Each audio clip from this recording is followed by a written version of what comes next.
Here's what your mother won't tell you, but I will. When you make a man the center of your world, you will become his mother. You think that if you cook for him, clean for him, do everything for him, that is going to be the thing that makes him value you more. When actually, you end up raising a grown man who feels entitled to your time, body, and attention, and you end up losing yourself in the process, and you become resentful. And then you're shocked when he turns around and he cheats on you with a secretary who literally did none of that. Women who actually win in relationships are the ones who center their life around themselves. Selfish women, self-focused women, because there is literally no downside to doing that. If you want to pick better men, decenter them entirely. Because the biggest mistake that I see women make is they start to like a guy, they give up their entire life for them. They give up their friends, their career, everything as if it's nothing. If you give away something as if it is nothing, it will be treated as such. Because it is the attitude you have about yourself that another person is going to adopt. If you treat him like a celebrity, like you are just so happy to be graced with his presence, he is going to treat you like a fan. But if you treat yourself like you are the prize, which you are,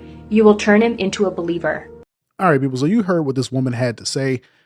She is not actually saying anything that's groundbreaking or revolutionary. She's basically just taking a male talking point and spinning it around and using it as a female talking point. And if you watch enough red pill material online, you will see women do that very, very often. They just take our talking points and turn them around. It's no big deal. But here's the deal. I want you guys to understand. This woman's talking point falls flat when it's used for a woman's benefit simply because of how our society is set up. I want you to think about this. She's talking about decentering men and putting yourself first and being, self-centered and everything like that. Okay, fine. Think about this from the male perspective. When a man wins, everyone wins. When a woman wins, only the woman wins. And in fact, I would say everyone else suffers. Now, you'll say, how can I prove that to be true? Think about this. When a man goes out and a man is trying to date, he has to have a good job. He has to have money and everything like that in order to take the woman out, pay for the dates, blah, blah, blah, so on and so forth. When that man decides he wants to marry this woman, he has to be a sufficient provider. When kids come, he has to be a sufficient provider. If his parents get sick, he has to provide for them. If her parents get sick, he has to provide for them. So what we can say is, if we have a man who is a top tier provider financially, and let's just assume that he's not an abusive jerk. We're just going to assume that he's a top tier provider. When that man puts himself first, when he puts his purpose first, when he goes out there and he starts making 75 grand, 85 grand, 90, 100, 110, so on and so forth. When he puts himself and his purpose first, how many people are winning? Everyone. When a man wins, the village wins. If a man has $1, the village has at least 50 cents, because men are socially burdened with provision of not only themselves, but others. That's just how it is. We are supposed to be providers. I don't know how many of you guys listen to hip hop, and I really, really hate to use hip hop lyrics to back my points because it's kind of childish. But if you remember the late great DMX, he once said in a rap song, "I don't have to shine. When the dogs shine, I shine." And that's how most men look at life. I don't need to be, the one up there throwing my hands up saying I'm the man. When I win, y'all win. And when y'all win, I win once again. So when you take that talking point and you flip it over for women, you'll quickly see when a woman wins, everyone else loses because she just hoards all the resources for herself. I've said this in other videos. When a woman is making $1, there's a man who's not making that dollar. And when the man don't make that dollar stops at the woman's pocket. Women, when they go out there and they work those jobs, they don't go out there and start families. If a woman is making a livable wage, she will not go start a family. She'll go become a single mom and become a burden to society, but she won't be a provider. She won't be a provider for her husband and her kids and her husband's family and her family if need be. She's not going to do that. So this idea of women decentering men and being self-centered so they can get what they want and so that they can get the best out of another person, the man in this case, that's complete hogwash. But when the man does it, everyone is going to win and everybody has an incentive to be good toward that man, to keep him going, right? To keep him mentally astute and mentally sharp and keep him on the path of righteousness. Everybody cares about that man doing well, or at least they should, because he is the source of their success, right? So Don't believe what these women say when they take our talking points and flip them around. A little bit of critical thinking will let you understand that the male perspective doesn't work for women because there's no burden of performance placed on the woman. And when I say burden of performance, I mean there's no burden to provide for other people outside of themselves. Women are very self-centered, and that's why they take our talking points, because our talking points are meant to build us so that other people can win at the same time. There's been an ongoing debate about which gender is more difficult to deal with romantically, and men will say women and women will say men. Here's a little bit of proof that women on average are more difficult to deal with. I've seen a million examples of women who come out as gay, start dating women, and then go back to dating men eventually. But I have never seen a single example of men who come out, start dating men, and then go back to women. Which means that women will be like, oh, I'm just gonna date women for a little while and experiment. And then they're like, oops, never mind, I'm gonna marry a man. And men come out, start dating men, and they're like, I knew it, I was right. You know what's crazy? This guy is 100% right. And I would even go as far as to say, look at how many women have exclusively male friend groups. And then look at how many men have exclusively female friend groups. Every man knows a handful, not just one, but a handful of women who only hang out with men. They only know how to hang out with men. They don't have a whole bunch of girlfriends. They might have like one female friend and like another female associate that they don't really talk to all that much. But for the most part, we all know a group of women, a bunch of women who only have male friends. And what do they say? Females are catty. They're so hard to hang out with.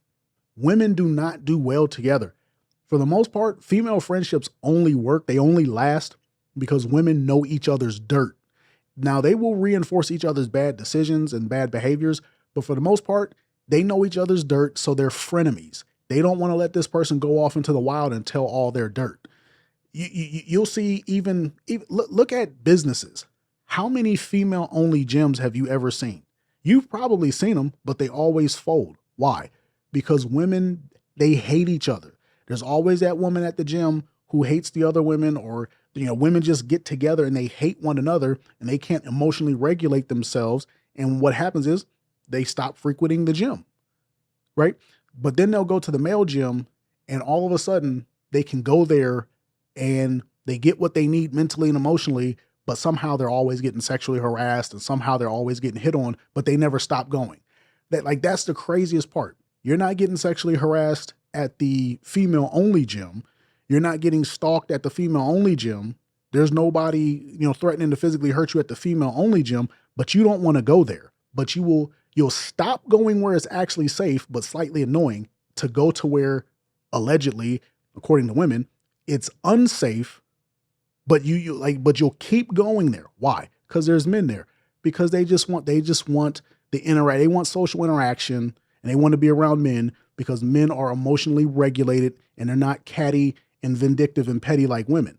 So if you just really think about institutions, businesses, how many women say that they would rather have a male boss than a female boss? But according to women, men are far more problematic. It doesn't make sense. And of course, like this guy said, you look at the marriage statistics, women cause 80% of all divorces. I think it's 72% of lesbian divorce. It's a 72% lesbian divorce rate compared to like a 26 or 27% gay divorce rate. It's just astronomical. So this guy's 100% right. It's mostly women who are almost impossible to get along with because a lot of times they're arrogant, they're petty, they're vindictive. They will never give in for the next person. They have the main character syndrome. So this dude's 100% right. My theory on why so many women complain about the queer dating scene is because we were all collectively traumatized. One time I went on a date with this girl and I offered to pay and she was like, oh my God, literally started tears running down her face. And she was like, my ex didn't pay for anything the whole 2 years we were together. And I was like, oh my God, I'm so sorry, you didn't deserve that. And another time I was on the phone with my mom and, she was there and I get off the phone and she was like, yeah, I haven't talked to my mom in 3 years. She blocked me when I told her I was gay. And another time you know, this was years ago, and she was telling me about how she really, really wants to go on more dates, but she's too scared and all these things. And we got into like a bit of like a tiff because I was like, you don't have to be scared. Like, women aren't scary. And at the end of it, she was like, oh my God, you didn't raise your voice at me. Like, thank you. And like, was almost crying. And I was like, something is so wrong with the way society treats queer women, because we are so used to being mistreated, overlooked, and just dragged through the mud that like we are used to the bare minimum. And now put all of those people into one dating pool and encourage them to date each other. Like, what the fuck? Okay, so we have this queer lady talking about how society is ruining queer dating or whatever. According to her, society is the reason that queer people can't date healthily. And if you look at the pop-ups, you know, they're talking about some statistics and some things that happen to queer people throughout their lives and blah, blah, blah. And, you know, she's talking about how, I guess, these women go from either A, coming out of the closet and then trying to date in the queer dating scene because, you know, their parents hurt them somehow, they traumatized them, or, you know, they were with men and the men raised their voice or, you know, didn't pay for things or whatever the case might be. This woman is trauma dumping about being queer. Here's the deal.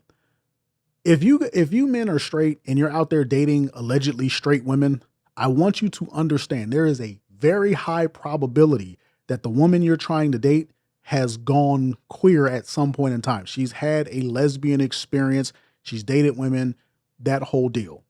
If you ever find yourself in that position, I'm going to encourage you to just break that off and dump that person or just discontinue communication with that person.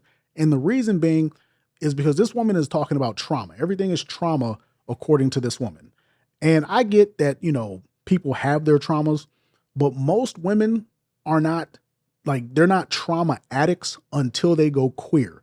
They'll start dating a lesbian, they'll have their lesbian experience, and, you know, if that's what you're going to do, that's what you're going to do. But what happens is they get over there and they learn about trauma bonding.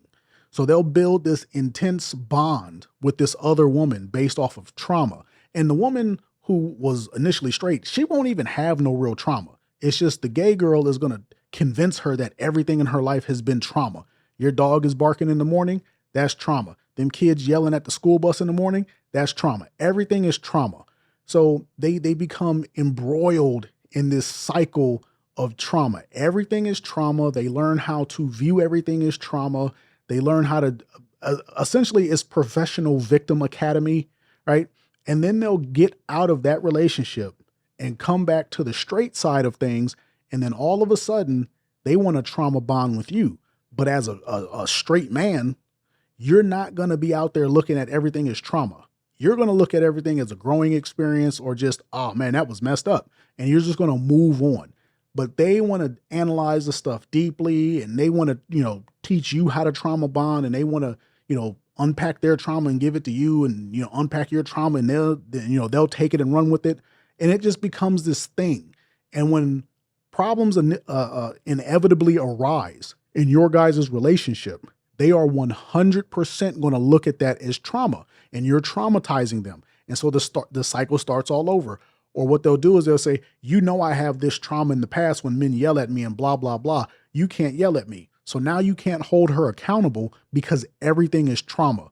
I'm telling you, most women go through this. And if you can get a girl who's never done this, she's never been on the queer side of things, that's the ones you want to focus on. Like, it might be hot. You might think it's hot to get with the girl who's been with other girls because you think you might get a threesome or something like that. I'm telling you, if you do that, you are in for a world of hurt because that's where these women learn about trauma, and it's going to be a nightmare for you. You'll never be able to hold that woman accountable, and you will never have a moment's peace. We need to hire more teachers to teach people that ain't even supposed to be here. Like, you know what I'm saying? Like, we overwhelming the teachers. That's an overload on the teachers. That's not right to the teachers. So how they in the classroom if they not supposed to be here? That's what I'm confused at. Because they got these policies in these liberal and Democrat ran cities where they okay in that type of behavior and they overloading the teachers. That type of stuff ain't going on in Texas, Arizona, Florida. And that's why their numbers are better than it is over here in these liberal cities. Now I get your point, but like, if them cities or whatever you said that's doing it, they should be in charge of hiring more fucking teachers. If it's that, they problem. But why you want to hire more teachers to deal with the fact that you got to overrun a crowd in the classroom, people that not even supposed to be here? Because you know why? It's humans. That's why. That's what they looking at it. It's humans. Like, you understand what I'm saying? That's like you're a human, right? And you see a kid out there that needs something to eat. You just gonna walk past a kid, or the human in you gonna be like, yo, I don't give a fuck. They not black and they not supposed to be here. Or if they're illegal, you'll be like, nah, fuck out of you. Okay, so we got these two guys talking about immigration policies and whatnot. And if I'm not mistaken, these guys are from New York. They sound like they have an East Coast New York kind of accent, you know, and that's all well and good. New York is a melting pot, has always been a melting pot. It's, for the most part, always been a democratic city, and that's all well and good. But we all know that New York is a cesspool when it comes to like immigration and policy reform and everything like that. But these guys are talking about the kids, the immigrant kids in classrooms and how that affects the teachers. Like, one guy says you're overloading the teachers, which that's 100% true. And then the other guy, you know, he insists that, well, you can just hire more teachers, which we'll get to that. We'll get to that statement of hiring more teachers. The guy on top, his ending argument is that it's about empathy. It's about seeing those people as human. And I understand that. I 100% understand being empathetic, but here's the problem. Empathy has a literal price tag associated with it. And the guy mentioned it himself, hiring more teachers. First and foremost, how do we just hire more teachers? Do we have more schools to put the teachers in? Do we have more classrooms to put the teachers in? Do we have more materials to give to the teachers? And you're hiring these teachers because these other people can't speak the American language. They don't speak English. Okay, so are we supposed to go out there and teach these teachers? Or are we supposed to go out there and make sure that they have teachers that are fairly representing the students? So we got to go out there and hire more Hispanic teachers. Either way, we get back to the price tag. How much do we have to pay these teachers? How much do we have to allot for the more school supplies, more room in the school, building more schools, all of this? We cannot afford that. There's a price tag associated with it. Then the kids are going to school. They got to eat. Who's going to pay for that? Their parents aren't paying into the tax base, right? Like, most of these Democrats and these liberals, they don't understand how money works. Empathy has a price tag. If I see a homeless kid today and he's hungry, if I feed him today, he's going to be hungry tomorrow, right? So how many times do I feed this kid before we solve this situation? How do we solve this situation, right? This is why we don't want women and liberals voting. Now, keep in mind, I'm not anti-woman in the slightest, but I'm anti-stupid. You can only be so empathetic before you run your country into the ground with social welfare. We all, like, I'm not going to do a big long diatribe on social welfare. We already know that there are people who are multiple generations deep on Section 8, and they have no intentions of getting off. Just because you're empathetic toward these people and you provide for these people doesn't mean they're going to be the next Elon Musk. They're not going to do what's necessary to get out of poverty. Those days are long gone where you give somebody a helping hand and they repay by becoming a productive citizen. That's why we can't be empathetic. Empathy is actually poison at a certain point in time. I see it in girlfriends and guy friends. Men and women can no longer encounter each other without suspicion. And these suspicions might not come from anything they've experienced. They're borrowed from some podcast clip online.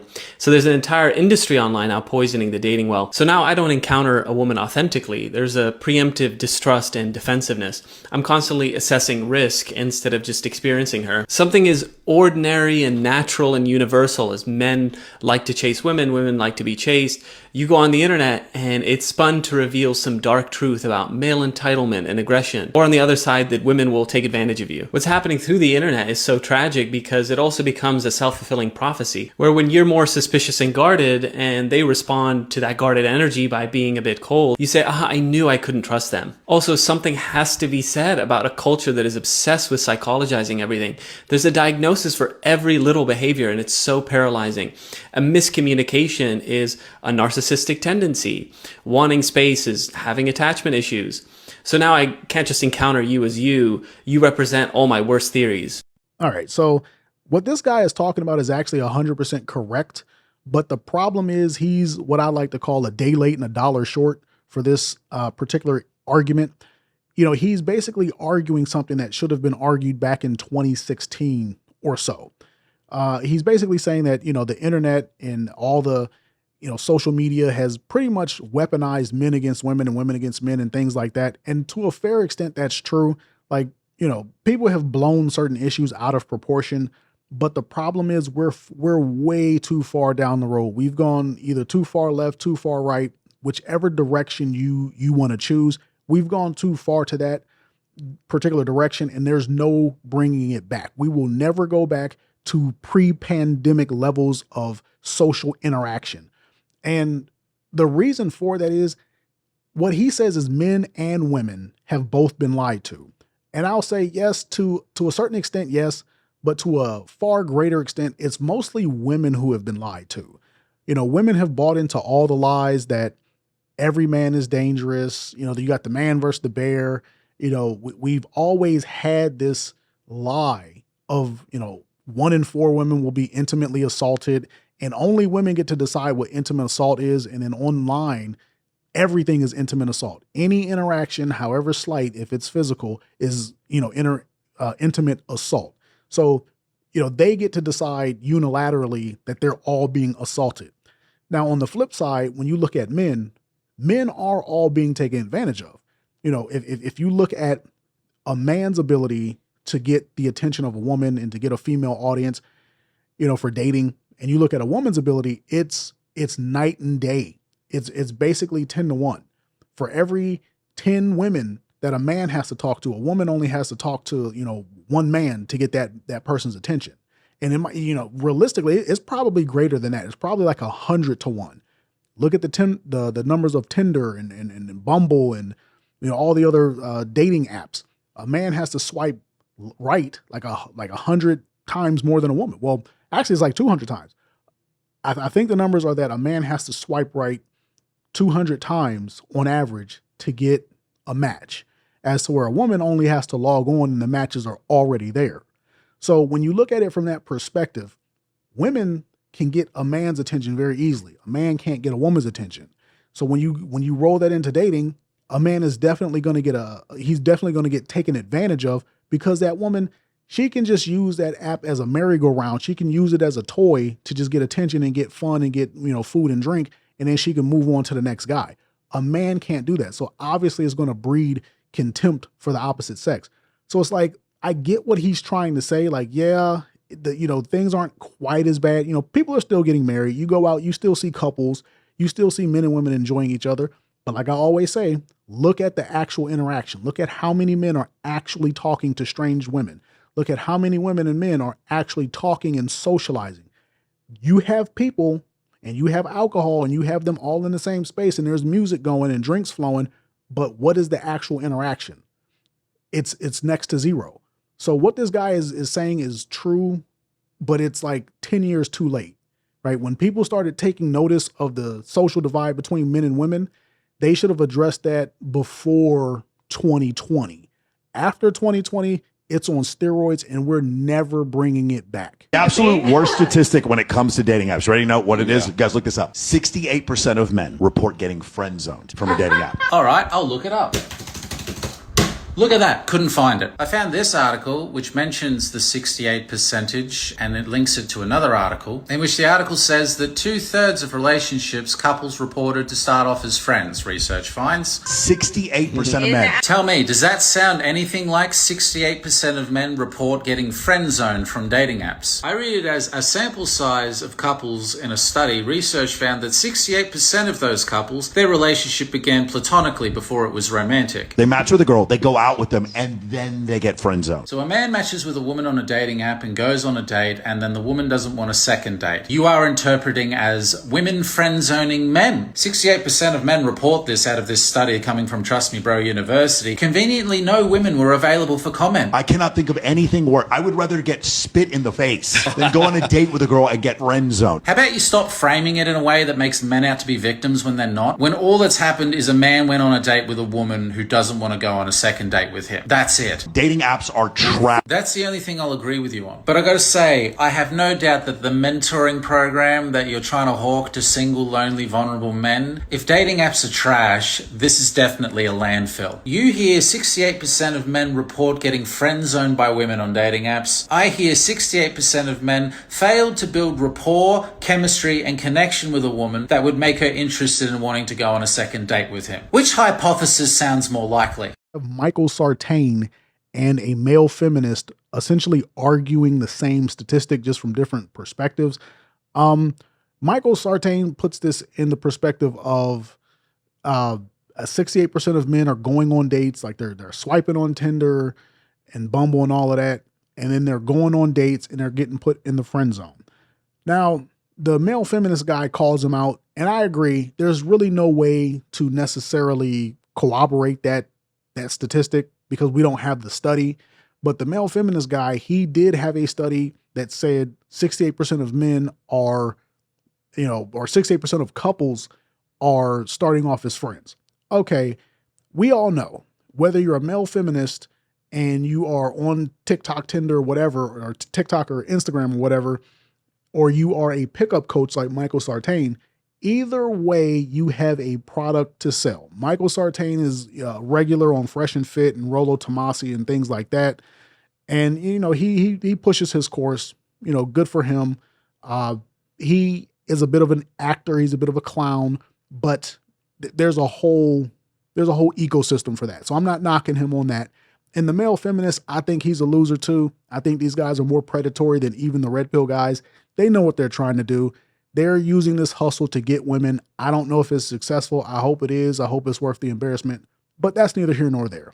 The point is, when you look at these statistics, let's not look at Michael Sartain's viewpoint of it. Let's look at the male feminist viewpoint. He's saying 68% of couples started off as friends. Here's the deal. What this means is all the men in those couples willingly took up a spot in the friend zone for some woman and then decided to become a couple, or then that woman decided to become a couple. That means these men took up a subservient role. They were taking this girl on dates, foodie calls. They were listening to her mindless, woman babble. They were listening to this woman talk about stuff and all, they were her emotional tampon for an extended period of time. And then she just decided, okay, I'm done getting smashed out by all these other guys. Cause that's what's going on. When you're in the friend zone, she's not just sitting there only talking to you, because if that was the case, you guys would literally be dating. She is dealing with other guys. She's going on dates with other guys. She's sleeping with other guys. She's, getting thrills from other guys. You're in the friend zone. You're giving her boyfriend energy. And then she's deciding, okay, I guess you're the best option for a boyfriend at the time. And this is typically going to take place during like September, maybe August, September, at the end of summer, right before Halloween, because she needs somebody to go to the Halloween party with, right before Thanksgiving, because she needs somebody to take home, Christmas, and then into the new year, she needs somebody to kiss. And then February, she needs somebody for Valentine's Day. Then you guys will break up, right? And if it goes past that, then you know that she's just using you. And she might even, that kind of relationship might even end up in marriage, but it's a marriage of convenience for her. She's going to marry you. You're going to be miserable. She's going to cut the sex off pretty soon, maybe get a kid out of you, and you're going to be miserable. This whole idea of starting off as friends is just stupid. I know plenty of people who started off as friends and ended up in complete and utter misery because the woman never liked the guy. He just performed and performed and performed. He built an emotional bond with this woman. She was never bonded to him. He was just a good option, maybe a good provider, maybe, above average provider. And she just stuck it out. She just decided, okay, I'll cash out here. Don't do it. It's very easy to know. If a woman likes you, she likes you. Hit her with the kindergarten game. Do you like me? Yes or no? We don't need to make this thing more than what it is. Do not take a spot in the friend zone. Never be friends with the woman. It needs to be clear that you are a predator, not like Diddy, but it needs to be clear that you are hunting for a woman. You are a man on a mission and you expect boyfriend energy right off the bat. Because we're a transaction, right? Really glad you asked that question because it really helps us understand exactly what you think of women. Now I know I don't want to date you because I'm looking for the one who says, get to know each other better. That makes sense because that's what they're thinking about, getting to know us. You're thinking about sex. You're thinking about how many dinners does it take to get you into bed. Bye-bye. You know, women have this thought process that this woman has that, dating isn't transactional and things like that. And I get it, from the most technical standpoint, she's 100% right. It's not transactional and it shouldn't be transactional. But the problem is when this guy says 3 months, when the guy in the caption says what he says, you have to be realistic about things. If I'm taking you out night after, well, I won't say night after night, week after week, and I'm talking to you and I'm giving you my time and I'm giving you my efforts and my attention, at some point in time, I expect a payoff. Like, I don't care how that sounds. Now, if you're one of these people who's like, okay, we're going to date and we're going to wait till marriage. Okay, then cool story. You date this woman for however long and y'all, fall in love and y'all get married. Okay, whatever. She's waiting. Hopefully you're waiting and, everything is smooth. So you do the religious thing, but most people don't do that. So as a man, if I'm dating this woman and taking her out and I'm calling her and I'm doing things for her and she's getting my time, my energy, my attention, my money, what happens when she decides in 3 months or whatever, I really like you, but I think we're better off as friends. I'm actually going to start seeing this other person, or I'm not ready for a relationship. So you get 3 months of attention and effort out of me and I get nothing. That's why men make it transactional, because we need to get something out of it, because you're definitely getting something out of it. You guys have to understand, a woman getting social interaction is not the same as a man getting social interaction. Social interaction from a man to a woman is very costly for the man, but women are gaining, right? They get a different, like when you're talking to her and you're giving her boyfriend energy and you're giving her date energy, that is helping to stabilize her mental health and her emotional health and everything like that. And you're validating her. She's riding high, but you're hoping for a payoff. And when it never comes, how low do you feel?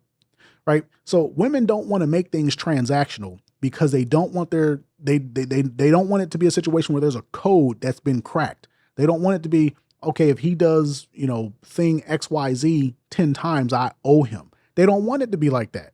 They want you to have to jump through hoops and juggle flaming balls and all of this. Like, they want it to be this crazy amount of stuff that you have to do to access them intimately.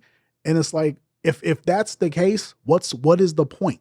What is the point? You want me to get to know you while you could possibly be dealing with some other guy. What happens when I'm the other guy on the monkey branch?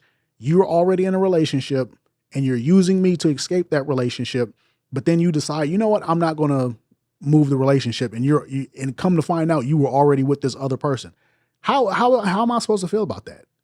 Right? This is just women mumbo jumbo trying to tell men that, you can't make things transactional while all the while they receive. They want a situation where they are receiving into perpetuity. They receive, and you can't ever shame them for the endless reception, but then they never have to give you anything. I'm not telling you that the system is fair. I'm telling you that this is the system that women want. And this is, for the most part, the system that we live in. And if I were you, I'd go my own way.